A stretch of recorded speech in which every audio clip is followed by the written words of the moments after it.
Hey guys, this is Russian Plus, and in this video we're going to talk about St. Petersburg. It's the second largest city in Russia, with a population of 5.3 million people. It was the imperial capital for 2 centuries, having been founded in 1703 by Peter the Great. Culturally, historically, and architecturally, it's the most European city in Russia. Sometimes they call it the Northern Venice for its multiple canals and rivers. It's a northern city. It actually has the same latitude as southern Alaska. It is situated on the Neva River at the head of the Gulf of Finland on the Baltic Sea.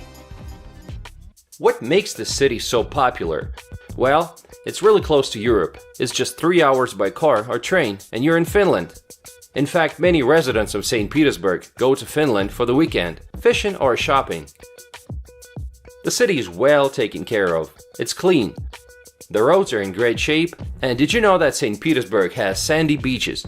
It's places like this that you come to after a working day that make you want to fall in love with St. Petersburg. Wow, I never expected St. Petersburg to have such a nice beach. Look, some people go swimming, even though it's kind of chilly outside. Actually, this place reminds me of Brighton Beach, New York. But it's real Russia though. If it wasn't for the short summer, it could have been a real resort city. Some people go swimming, although officially it's not allowed. Many Russians come here to get education. There are some great universities here, like St. Petersburg State University. The city is always action-packed. It is a lot easier to find things to do here than in a smaller town. You love culture? Well, there's so many theaters here. The Mariinsky Theater, a historic theater of opera and ballet, opened in 1860. In the center, there are endless street musicians on every corner, street artists. The central part of the city is like a huge museum. Even the back streets, so many hidden gems, like this inner yard where several Russian movies were filmed. Winter Cherry and Gangster St. Petersburg, just to name a few. The architecture will keep surprising you, even if you've lived here for a number of years. You'll always come across new outstanding buildings with luxurious interiors and exteriors.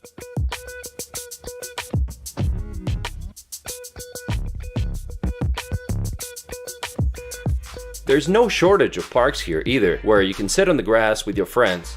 This park has a beautiful name. It's called Field of Mars. It's a huge park, 22 acres.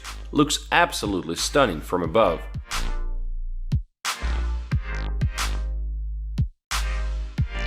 If this wasn't enough to make it exciting for you, there are 342 bridges over canals and rivers. But don't get the impression it's just old buildings we're talking about. When it comes to modern infrastructure, St. Petersburg has something to surprise you as well. It has some of the best roads in Russia. Just look at this masterpiece of a highway. It's called Western Speed Diameter. It's a toll road that stretches for 46 kilometers. Over the water, going up and down. Wow! First time I was driving on it, I felt like a kid riding a roller coaster. You'll be going for 46 kilometers above the Gulf of Finland with a perfect view of the city. Of course, it was not cheap to build this. $7 billion to be exact. Did you know that the tallest skyscraper in Russia and in the whole of Europe is located in St. Petersburg? Yes, it's called the Lachta Center. It's an 87-story, 462-meter high skyscraper. This is the tallest building in Europe and the 13th tallest in the world.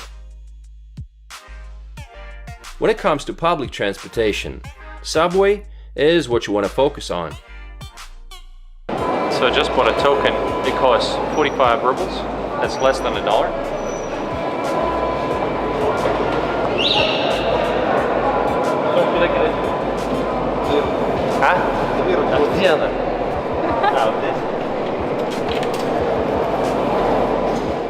St. Petersburg subway was opened in 1955. It has 5 lines and 69 stations. Daily ridership is 2 million people, which is 3 times less than in Moscow. The city's in desperate need of more stations, but they only open one in several years. Compare that to 17 stations they open in 1 year in Moscow. St. Petersburg used to have the longest network of trams, but not anymore. So St. Petersburg used to have the longest tram line in the world. There are also regular buses and electric buses. And recently they've added car sharing options. That's what I was using. Just downloaded this car sharing thing, and I'll see if this app works. Okay, so I've chosen this car. It's a Skoda Rapid. So it's supposed to be very fast. I'm going to be driving around St. Petersburg from now on. It's really convenient. Toll roads are free of charge and plenty of parking for you all over the city, even in the central part. Surprisingly, there are still lots of Russian and Soviet cars in the city. Even in my hometown of Yekaterinburg, you won't see so many of them.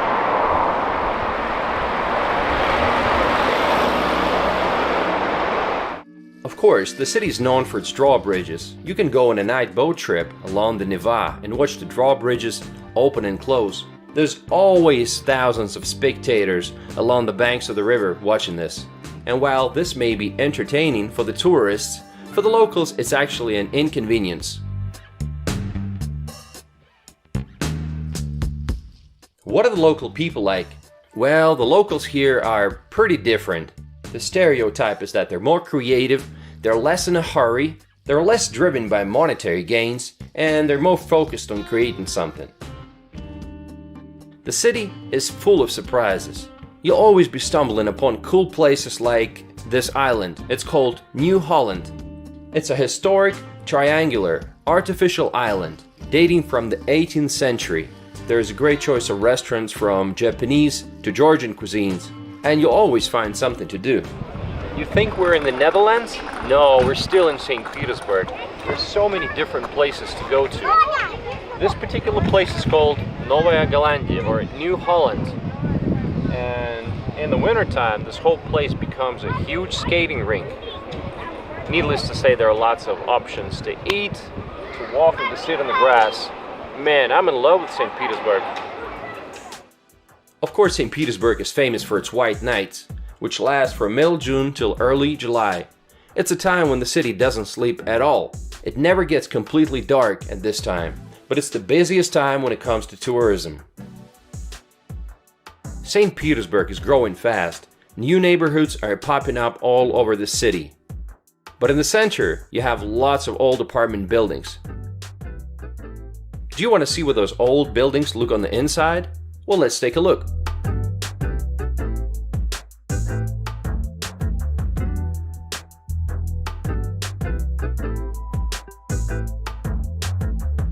If you want to find something more affordable and comfortable, you'll have to be looking at the newer neighborhoods.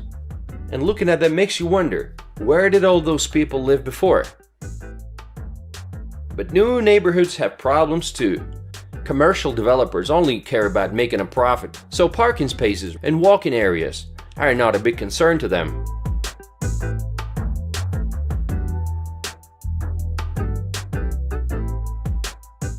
You'll be surprised, but a lot of these old buildings in the center stay empty. Just like in Venice, a lot of them have been sold, and the investors are sitting around not doing anything, or sometimes they're turning these properties into hotels and hostels. Many buyers actually come from China. Sometimes they're buying whole blocks of buildings. Just to give you an estimate, prices can reach $8,000 per square meter, depending on how central it is.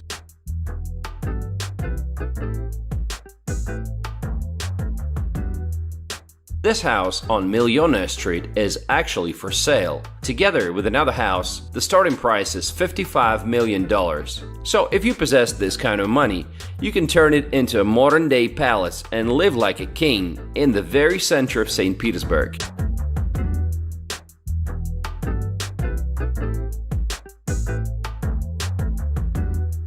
But what are the downsides of living in St. Petersburg? I know what you're thinking, weather, right? The stereotype is that St. Pete is rainy all the time. Well, it's not actually true. It doesn't rain here any more often than it does in Moscow, and actually 3 times less than in Sochi. The problem with the weather is that they don't get a lot of sunny days here, just 75 sunny days in a year. On top of that, it's windy and very humid. Long winters with no sunshine can make you feel depressed, that's true. Summer temperatures are comfortable though, about 20 to 25 Celsius, sometimes 30. Winters don't get a lot of snow.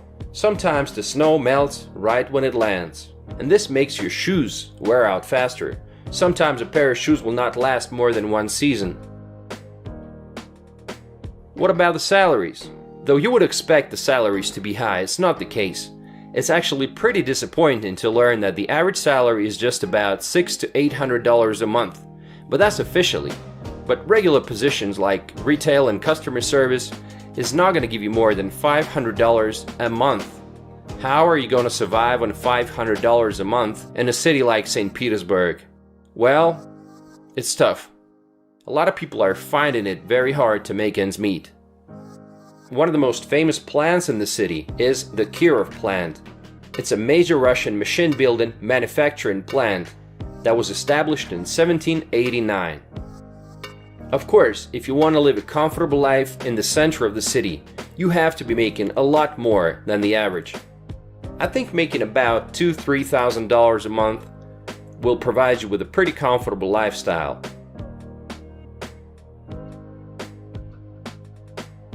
They say that ambitious people go to Moscow and creative people come to St. Petersburg in search of inspiration. People love throwing parties in the old apartments, dating on the rooftops.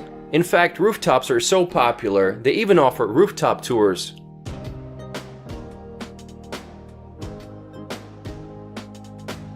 Did you know that there are golf courses around St. Petersburg? Yes, you can play golf here.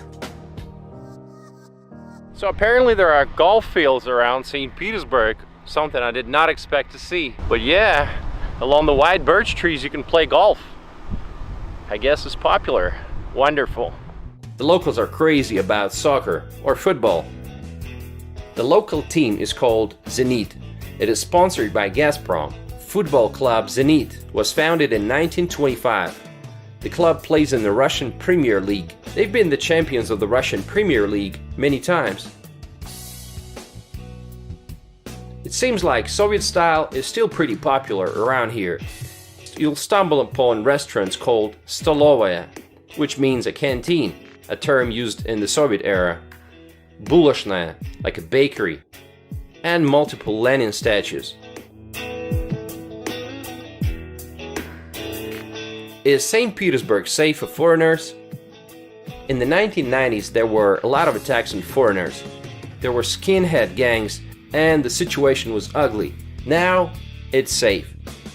Even at night, all I met was happy drunks. There's lots of police and lots of foreigners, and it's really safe.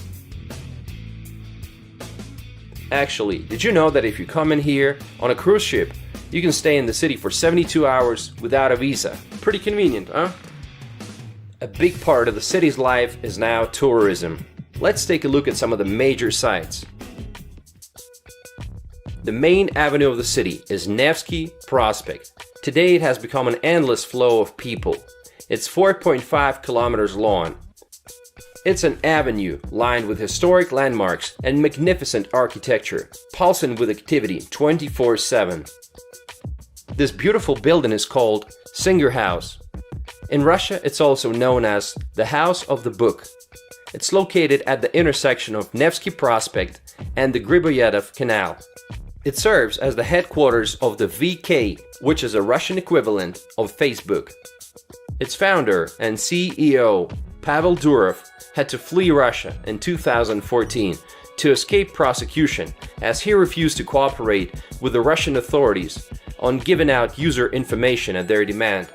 It was from this building that Pavel Durov was throwing 5,000 ruble bills into the crowd in 2010 on a City Day celebration. And 5,000 rubles is about $100. He has no plans of returning to Russia, and he's actually the founder and the developer of the Telegram Messenger. Another awesome building on the Nevsky Avenue is the Kazan Cathedral. It's right across from the Singer building. From Nevsky Avenue, you can see Church of the Savior on spilled blood, sitting on the banks of the Griboyedov Canal, erected on the site where political opposition fatally wounded Emperor Alexander II in March 1881. A lot of people see the resemblance of the Savior on the spilled blood with St. Basil's Cathedral in Moscow. It's richly decorated. The church is topped with colorful onion domes, just like in Moscow. But unfortunately, it seems like it's always under some form of renovation.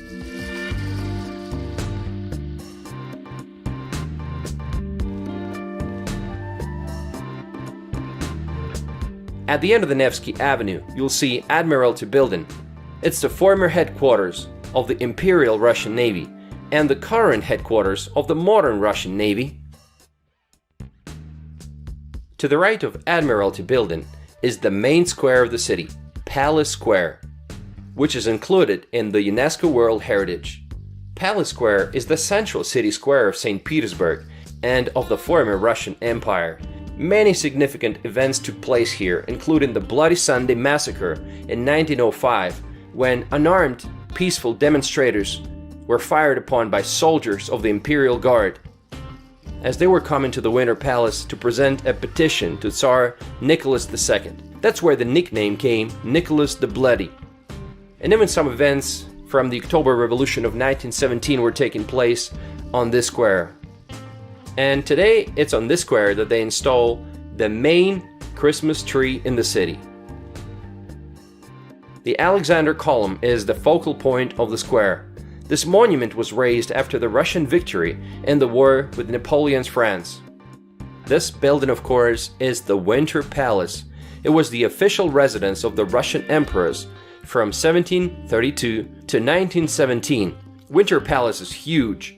It's sitting on 22 acres of land and consists of 1,500 rooms. Part of the Winter Palace is the Hermitage Museum. The State Hermitage Museum is the second largest art museum in the world. It was founded in 1764. They say it's so big that if you look at every picture or exhibit just for 30 seconds, it's going to take you about 20 years to finish the collection. This beautiful building is called St. Isaac's Cathedral. Today it functions as a museum, and you can visit the museum itself or buy a ticket to get on top and get a wonderful view of the surroundings, because it's one of the tallest buildings in the area. What a beautiful place.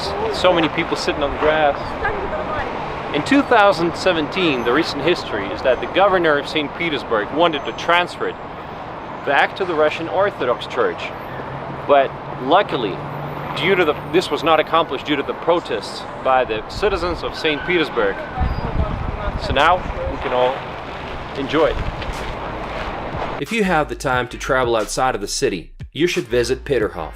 It's just outside of the city, about 40-minute drive or about an hour boat trip. It's a seafront museum complex in former royal palace, surrounded by parks, known for its many fountains. It is absolutely fascinating. And if you decide to visit, just know that it's going to take you several hours to see it all.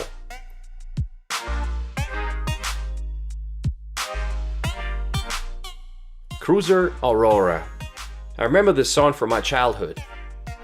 What is it that you're dreaming about, Cruiser Aurora, when the sun rises above the Neva River? Today it's a floating museum, but it used to be a warship.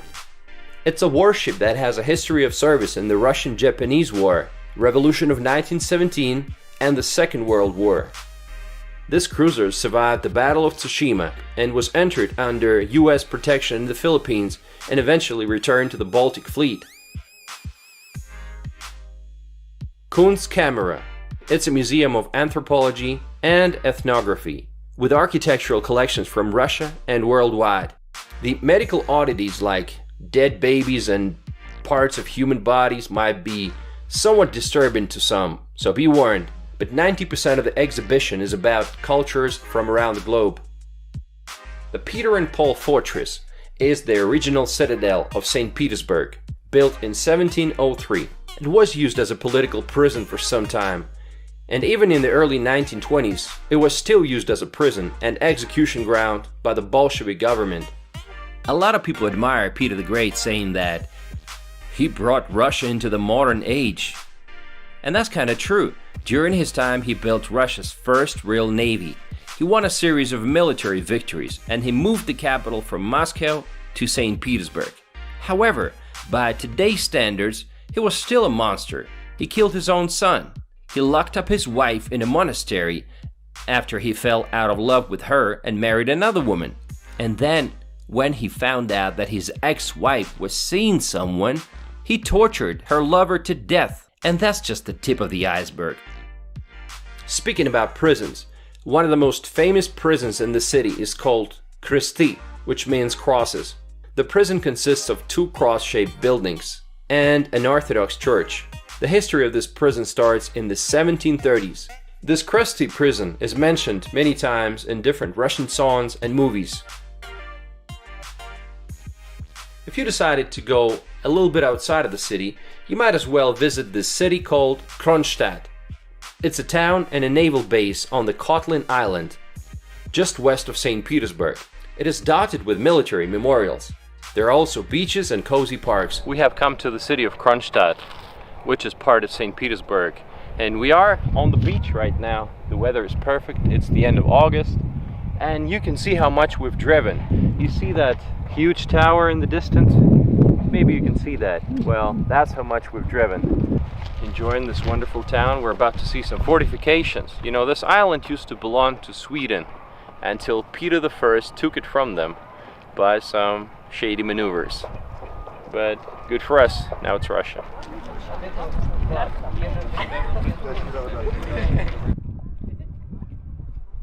There is also this beautiful naval cathedral. When we came there was a TV crew that was filming some low-budget TV show.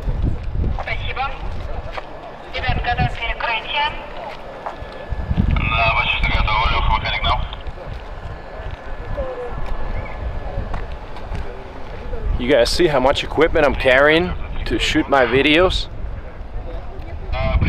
And a whole production crew. It costs money. It doesn't come as a surprise that there are lots of foreign tourists in St. Petersburg today. So what's your name? So my name is Swapnil. And where do you come from? So I came from Singapore, and this is my first time in St. Petersburg, and I would say that I'm really mesmerized by the beauty of this place and actually entire Russia. Great beautiful architecture around and beautiful churches around. Okay, thank you, and enjoy your stay. Thank you very much.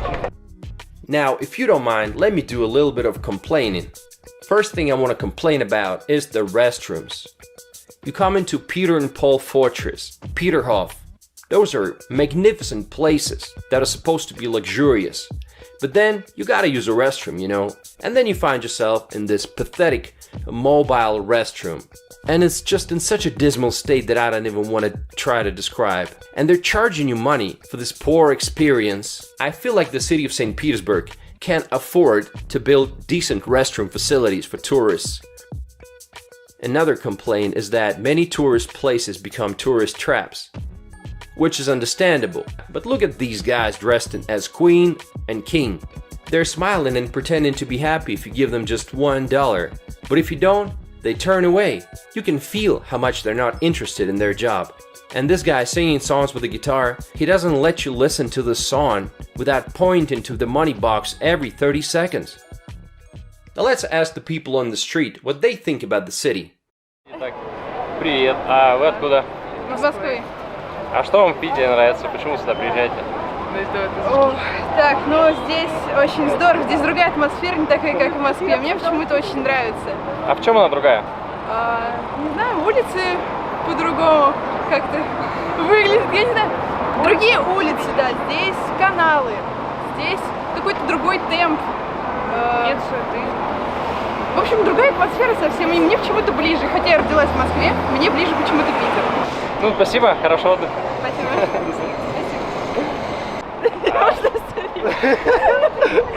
Вас как зовут? Вы давно в Питере живете? Месяц. Месяц? Она месяц. Отлично. Можно, скажем так, 3 вещи, которые нравятся в Питере, и, может быть, 3, какие не очень нравятся? Архитектура, Ага. недорогое проживание, Да. много людей. Вау. А минусы есть какие? Дождь. Ну все, наверное, я пока еще не нашла. Понятно. Откуда сами? Из Томска. Отлично. Спасибо. Спасибо. Хорошего дня. Как вас зовут? Меня зовут Андрей. Очень приятно. А давно вы живете в Питере? Всю жизнь. Как интересно. Какие 3 плюса назовете города? Пьющие, рефлексирующие, интеллигенты. Минусы? Нету. Нету. Погода? Прекрасная. Прекрасно всегда. Что-то добавите? Нет. Спасибо. Мир всем. Отлично. Вас как зовут? Павел. Сколько лет живете в Петербурге? Всю жизнь, 26 лет. Всю жизнь. Хорошо. Про город скажите 3 плюса основных, на ваше мнение. Ну, город очень красивый, у него богатая, насыщенная история. И всегда есть какие-то места, куда можно сходить. То есть и музеи, очень интересно все. Даже учитывая, что живешь уже столько лет, привыкаешь к этому, но все равно разнообразие и какой-то коллаж остается. А какое любимое место? Ой, их много очень на самом деле. Тут выбрать что-то одно тяжело. Хорошо. И тогда 3 минуса, если они есть. 3 минуса. Ну, если только непредсказуемая погода, постоянные дожди, бывает, если какие-то, не знаю, много снега тает, бывает, затапливает, это, наверное, единственное, что могу сказать. Хорошо. Да. А так, в принципе, прекрасный город. Согласен. Все Всё, здорово. до свидания, пожалуйста. Так, его мы не будем спрашивать. Культурный город. Как вас зовут? Анастасия. Вас? Наталья. Сколько вы лет живете в Петербурге? 8. Год. Какие 3 основных плюса у города, на ваш взгляд? Очень красивая архитектура, много знакомых людей. Проще найти работу. Понятно. Надо подумать. А из какого вы города? Из Воронежа. Я из Сибири.